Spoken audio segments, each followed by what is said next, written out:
microphones if they're not. Oh, yours is. Yeah, great. All right. So I'm going to open with the public hearing. And we have a few members of the public here tonight, so that's wonderful. I'll invite you, if you'd like to make a comment, to step up to the podium, state your name, your address. I believe there's 3 minutes. Oh, hold on. My daughter's hiding in the back over here, but her headphones aren't working. Izzy, your headphones aren't on. Turn the volume off. Okay, sorry about that. Oops, sorry. So, yeah, members of the public, you're welcome to come up, state your name, your address. 3 minutes, Nettle, your city clerk will keep time. Great.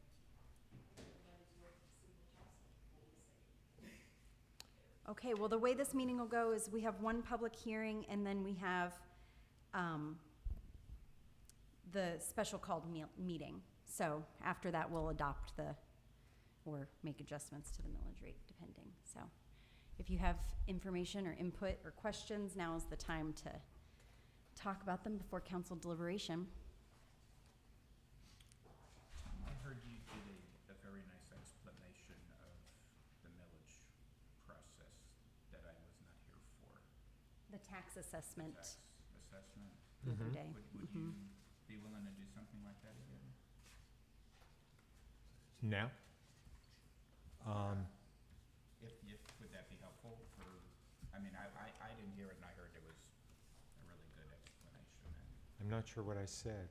I think it was a question about how the taxes are assessed versus a member of the public came in and asked if each different house has a different millage rate. Okay, And there was okay. an explanation that There was an there's explanation the same that millage rate. the just different millage rate assessed values. applies across the city. What differentiates one house from another is the assessment that is done by the county. And at that point, the market value that the county assesses on the house is multiplied by 40%, and that becomes the assessed value for taxes. So, you know, let's say you had a $100,000 house in the city. That's the market value of the house.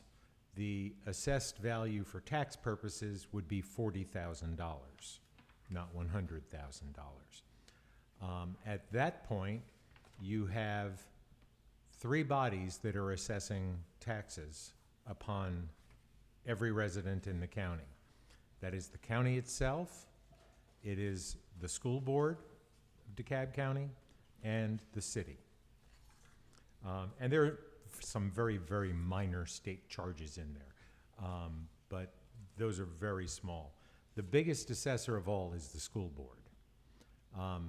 The second largest would probably, I think, be the city, and then the third is the county itself. But it pretty much works out that probably 36 to 38% of your taxes are school taxes.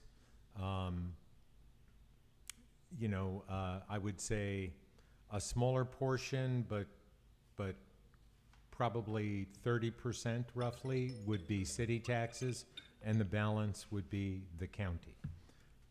Okay?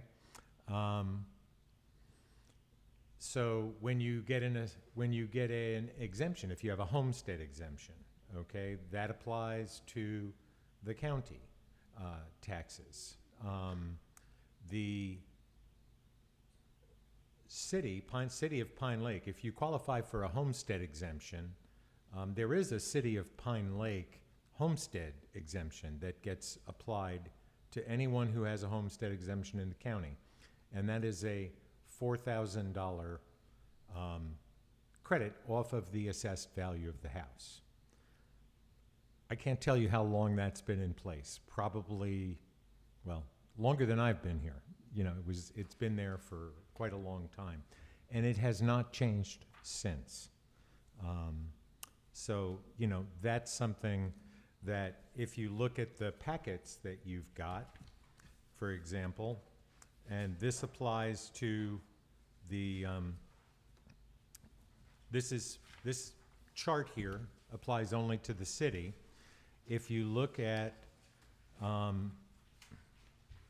real and personal property, look at assessed value, and you'll see that in terms of assessed value of real and personal property, 28,633,000. That's the value that the county placed on Pine Lake real estate in 2020.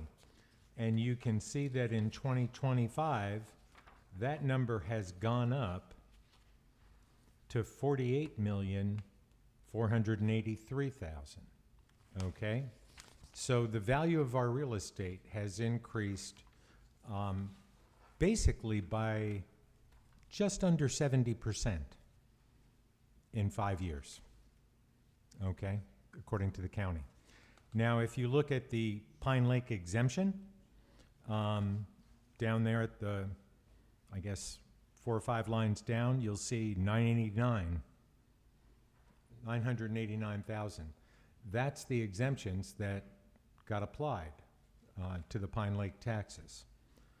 And you can see over in 2025, it's $1,069,000, almost $1,070,000.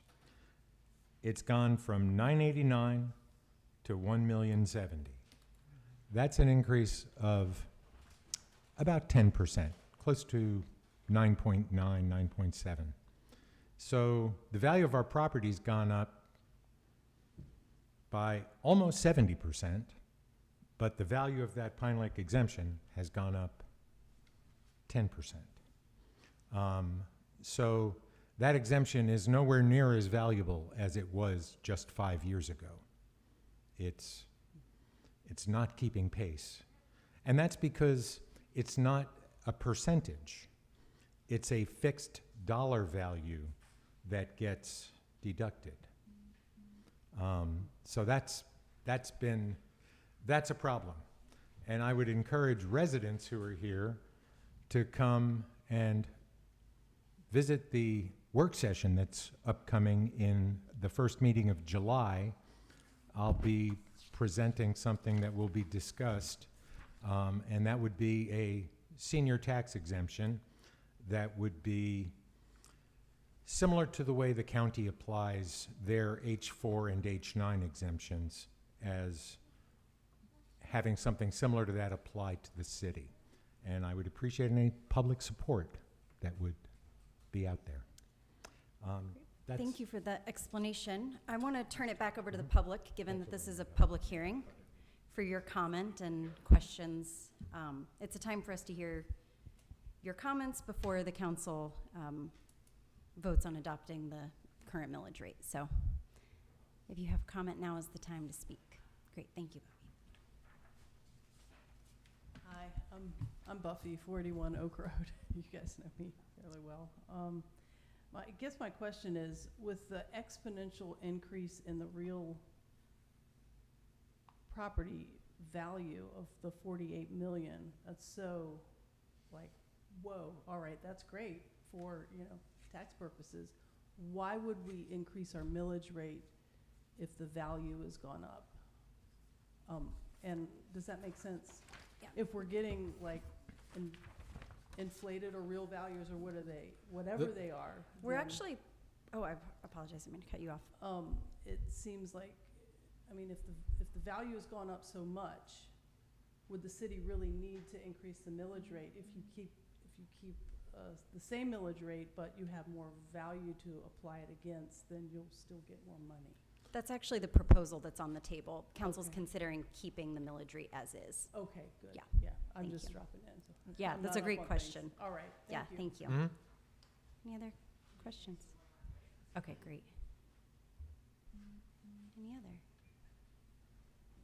Hi, I'm Sue Susie Caldwell, 4603 Orchid Drive. Susie. Barbara Davis wasn't able to attend. She asked me to give this to you all and have it put in the record. Okay. So, as aside from me, I wanted to give this to you. Okay, great, thank you. I can pass it on to our, Could you City read that Clerk. for us so we can take it into consideration? sure. Okay. Thank you. Dear City Manager and council members, as you seek to raise our taxes again, I want to express my concern as a longtime invested resident. I share with you my growing frustration regarding our city's revenues being utilized, more urgently, how the lack of enforcement and accountability is affecting our public spaces and overall quality of life. As a taxpayer, I'm disheartened to witness the condition of our public park and surrounding neighborhood deteriorate. Despite ongoing tax increases, the park, which should be the source of pride and enjoyment, has become an unmanaged, often unsafe space. Many visitors clearly disregard the city and county rules and the well-being of the environment, wildlife, and fellow residents. Some examples include visitors feeding ducks, cigarette butts and other litter being thrown into the lake, public consumption and sale of marijuana, groups bringing in coolers of alcohol, off-leash dogs running loose. The lack of oversights turned the newly built infrastructure like bridges into unsupervised fishing camps. Children climb the retaining rocks, throw them into the lake. Just last week, 2 individuals were fishing on the beach while others were swimming nearby, an obvious safety hazard. It seems our community is shouldering the burden of maintaining a park that effectively serves all of DeKalb County without enough resources to manage or protect it. I urge you to consider implementing a fee structure sufficient to fund upkeeping and on-site staffing. A consistent presence could help enforce rules, reduce damage, and keep space safe and welcoming for responsible users. Additionally, code enforcement in our neighborhood is lacking. There are properties where trash is regularly dumped in front yards, tents have been erected in driveways, overgrown vegetation obscures homes, large mulch piles sitting in front yards over a year, spilling into the street, yard debris routinely dumped on the roadside left to rot. These issues are not only unsightly, but pose health and safety concerns. Who's responsible for code enforcement? Why is that individual not fulfilling their duties? As residents, we deserve transparency and accountability. We seem to react to problems rather than crafting long-term sustainable plans. Why is the overgrowth around the lake not being managed after thousands of dollars are spent? Lastly, the issues of speeding and unsafe parking, street parking persist. Parked vehicles obstruct visibility, endanger pedestrians and pets, and make basic navigation, such as exiting driveways, unnecessarily dangerous. Police have not resolved these hazards. In short, I and many neighbors feel that we're not receiving the level of care and governance our taxes should ensure. I respectfully ask for a response to what specific actions the city is prepared to take. Great. Thank you. I'll submit that to the record. Is there any other public comment? I'll pass this to you. Thank you. I'm glad to hear that you're gonna keep the millage rate where it is. I, for one, just turned 65, and I intend to stay here for a long time. Some of you may know I'm a realtor, and I know that we've had probably more listings in Pine Lake than we have had, at least as far as I ever know Pine Lake to have had. I'm speaking with 2 neighbors, friends, clients that will be clients of mine who are wanting to move out because of the high taxation. They just can't maintain it anymore. I, for one, as I am entering my senior time, am thinking that how could they have raised my appraisal $120,000? So keeping the millage rate where it is will be at least a help to us. And that's kind of where I'm coming from. I feel like I feel like we almost pay an HOA to the taxes. We don't have an HOA here, but we don't get anything out of it. You know, I know we have tempered some of the rules to use the clubhouse and the beach house, but I feel like with the way we're paying so much money that it would be beneficial for us to be able to just use these facilities at no cost. I feel like, you know, we're kind of getting the bad end of the stick as far as having people who are fishing improperly, letting their dogs run on leash and treating the ducks and geese poorly. So that's kind of where I'm coming from.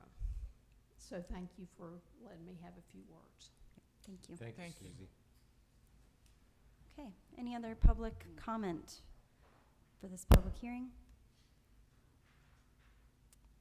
Okay, seeing none, I'm gonna move on to announcements and communications. I appreciate that we have neighbors that have shown up today and voiced their opinions and questions and concerns. Thank you all for being here.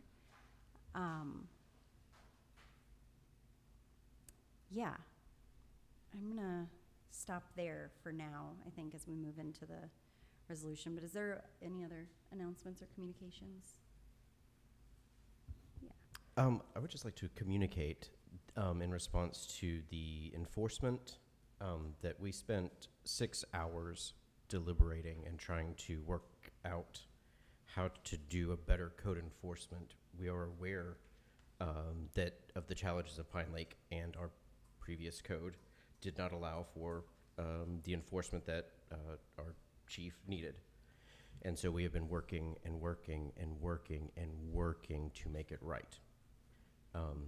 So we are aware that things need to be done. Also, on a personal note, I think our lake and park is beautiful, and I love our wetlands, and I love getting out there. And when I feel like it's a little messy or there's trash that accumulates, I get out there and I pick it up. So that is my communication. Great, thank you. Any other announcements or communications? I would just add, I've been in Pine Lake 26 years. I've seen the roller coaster of values going up and down, and the bottom dropping out, and then the values going through the roof. When I moved in, there was cars on blocks on many of the houses. The house across the street from me was a stop and cop drug house. And when I moved here, I was pleased I found a house I could afford. Being self-employed, I never thought I would afford a house. The roller coaster's been tough because when the bottom dropped out in the housing market and the values plummeted and many people were underwater, and there was rampant sales and foreclosures. Again, that drug house across the street from me was a foreclosure, sold on the steps for $3,000. It's been sitting empty for close to 15 years. We're working with this new ordinance that was a complete rewrite in terms of houses that have been abandoned and not maintained, and to try to balance enforcement versus compliance and code, and how to work that out. It's a long-term problem, and it's not an easy fix. But we're really working diligently. The last work session, we got here at 6. I think I got home at 11:30 at night. And then had dinner. The taxes, I am now collecting Social Security, so I've been researching, and I have discovered that besides county, you could also get exemptions and rebates through Georgia Power and Atlanta Gas Light on utilities. And I'm going to put that in the next newsletter about how you apply for those things. I think Georgia Power is a minimum of $10 to $20 a month off on your electric bill if you're over 65 and it's income-based. Atlanta Gas Light, even if you don't have gas service from Atlanta Gas Light, they provide the gas. So if you look on your gas bill, there's a pass-through charge from Atlanta Gas Light, and no matter who your service provider is, you can apply for a credit from them as well. Again, income-based. Through the county, and that usually, the applications for those usually end, I think, on May 30th for senior exemptions, and that is from not county taxes, that's from county school taxes. And you could start applying for those at age 62, again, based on your income. And I'll be putting links in the news blast for all of those. The other thing that we're really trying to figure out how to manage is we don't have influence necessarily. We can't call up the tax assessor's office and say, we need you to fix some things. And one of the things that I know I researched was the apartment complexes in Pine Lake are vastly undervalued. And I did a 6-year track record, and I sure wish my home stayed at the same value rate that they did, because they have not gone up in 6 years. And the way I caught that attention was I saw a 4-unit for sale for $595,000. It was assessed at $395,000. That's tax money we're losing. So we're trying to attack that through the county, and all we can do is ask them, and they could go yes, or they could say no to do that. Commercial appraisals is completely different from residential. What I would say is call your county commissioner, your representatives, because they also can have some influence. Because we need help trying to get that straightened out. So there's literally apartments that should be valued at over $1 million that are probably valued at $495,000. Thank you.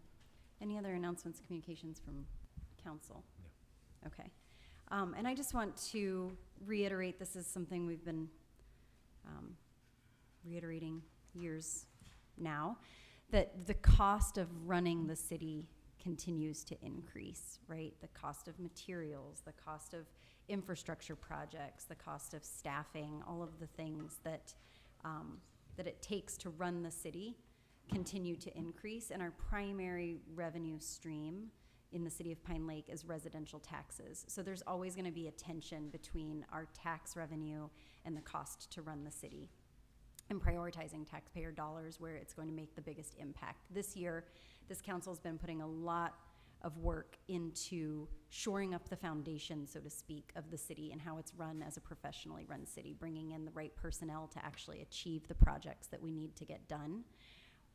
And then our long-term strategy and our long-term vision is really about diversifying our economic base through commercial development, understanding how we can ease over the long run the burden on residential taxes, because it's disproportionate, and it's going to continue to be that way, because as this climbs, this has to climb. That's the only way we stay a city. So if we are really looking at a long-term impact, it's not so much about how do we cut costs, how do we do this cheaper. It's about how do we continue to meet our revenue demands in a way that's not going to overburden residential taxpayers. So just to hold that in your mind as we're doing projects and allocating SPLOST funds toward infrastructure and staffing and all the things that we need to do to be able to run the city well, so that we can tee up having a more diverse and more robust commercial district, which is ultimately the long-term goal, and something that is currently being worked toward. So with that, I'd like to ask if there's an adoption of the agenda, a motion to adopt the agenda today. And it's not on here, City Manager Hawthorne, but I'm assuming the public hearing just naturally closes, or do we need to open that separately? Or is it just part of the special meeting that I called to order? Public hearing, I think, closed. Okay, I didn't know if I needed to formally do it. Thank you. Okay, a motion to adopt the agenda. I'll move to adopt the agenda of the day. Okay, second. Second. All right, all in favor? Aye. All right, another public comment, if there are any. Okay, seeing none, let's move on to new business. So this is before us, Resolution R 2025-48, which is the adoption of the final 2025 property tax millage rate. And the recommendation, as you see in the council agenda memorandum, is to approve the resolution to adopt a final 2025 property tax millage rate of 19.4 mils, which is the current rate. So we're not raising the millage. What is being proposed is not to raise the millage rate, but to hold the millage rate the same. So before we open for any discussion, is there a motion to adopt this resolution? A motion that we adopt the resolution. Yes. 2025 millage tax, property tax millage rate. Great. Is there a second? Second. Okay. Discussion? Comments? Questions from council? I did have a question on the spreadsheet, City Manager Ortham. Does this include commercial properties, or is this just residential in the spreadsheet you provided? It's inclusive of everything. Thank you. Okay. Any other questions? All right. All in favor of adopting the resolution? Aye. Aye. All right. Motion passes. Thank you all for being here. And thank you, administration, city manager, and Mr. Lamont for putting together this recommendation. And yeah, thank you. And for our city clerk of managing all these public hearings, all the extra ones we got to do this year. Okay, any other public comment? We got 3 public comments on this meeting this time, so. All right, seeing none, we'll move on to reports and other business. I have nothing to add here at the moment. Anybody? I would just, I have one comment. I would like to encourage all of our residents here to attend the first council meeting in July, where we will be talking about a potential resolution that might come to the table on a senior tax exemption for Pine Lake taxes. Okay, any other council Please come comment? if you can. Okay, is there a motion to adjourn? A motion that we, go right ahead. I move that we adjourn. Second? I'll second that. All in favor? Aye. All right. Thanks, y'all. Thank you for being here.